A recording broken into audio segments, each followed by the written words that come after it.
BCCI ने, राजीव शुक्ला जी ने ये बोला है कि रोहित और विराट की कमी हम सबको महसूस होती है, याद आ रही है, सबको याद आती है, लेकिन अब हम क्या करें कि उन्होंने छोड़ दिया। हम तो किसी को कभी मजबूर नहीं करते कि आप रिटायरमेंट ले लें, ये उनका अपना डिसीजन था। लेकिन अच्छी बात यह है कि ओडीआईज में दोनों रोहित और विराट नजर आएंगे। ये स्टेटमेंट भी राजीव शुक्ला जी का जो उन्होंने दिया है इंग्लैंड के अंदर, वो स्टेटमेंट भी देख लेते हैं, बिकॉज वो वहीं पर हैं और मैच भी देखने आए थे। जो लॉर्ड्स में आपकी हार हो गई 22 रन की, बड़ा हार्ट ब्रेकिंग हार थी।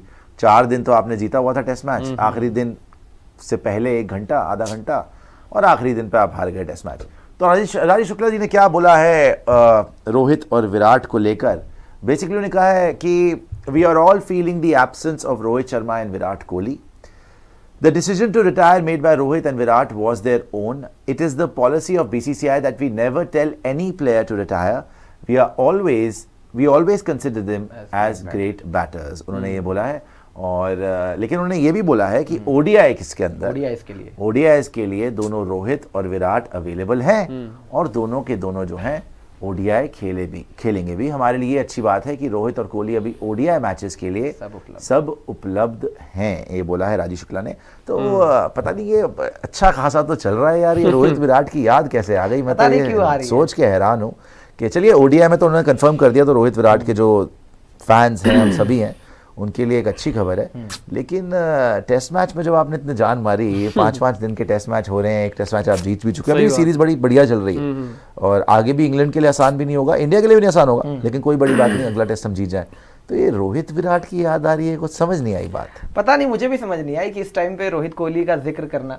हाँ ठीक है, बात तो हो रही है, कंपैरिजंस ड्रॉ हो रहे हैं कि शुभमन गिल जिस तरीके से अपना कप्तानी कर रहे थे, थोड़ा सा एग्रेसिव नेचर दिखा, तो लोगों ने कहना शुरू कर दिया यार कि कोहली की तरह थोड़ी सी झलक दिखाने की कोशिश हो रही है। मुझे लगता है कि शुभमन को थोड़ा सा काम डाउन होना चाहिए उसमें। तो बातें वहीं से उठनी शुरू हो गई। और जब आप हारते हो ऑब्वियसली, हालांकि मुझे ये समझ नहीं आ रहा कि इस टाइम पे जिक्र करने का मतलब क्या है, क्योंकि रोहित कोहली के साथ कौन सा जीत रहे थे। चलो अगर आप जीत रहे होते और आप हार रहे हो तो समझ में आता है कि चलो रोहित की याद आ रही है या कोहली की याद आ रही है या उनकी एब्सेंस आप मिस कर रहे हो। जब वो प्रेजेंट थे तब आप कहां जीत रहे थे? नहीं अच्छा कर रही है। जब आप प्रेजेंट थे तो एक बात होती है दूरी, एक होती है मजबूरी, ठीक है। अब यहाँ पे देखो अंदर खाते बात जो मर्जी हो, अब बीसीसीआई के वाइस प्रेसिडेंट है ये, इन्होंने कहा हमें कमी खल रही है। अब वो क्यों गए हैं, इन्होंने ये भी बोला कि उनका ओन डिसीजन था, खुद का। अब ओन डिसीजन किसकी वजह से लिया ये भी सबको पता है जी, ठीक है। अब उसमें बीसीसीआई का कोई रोल नहीं है, वो हेड कोच है, वो टीम मैनेजमेंट का हिस्सा है, बीसीसीआई बोर्ड है, बोर्ड अलग है।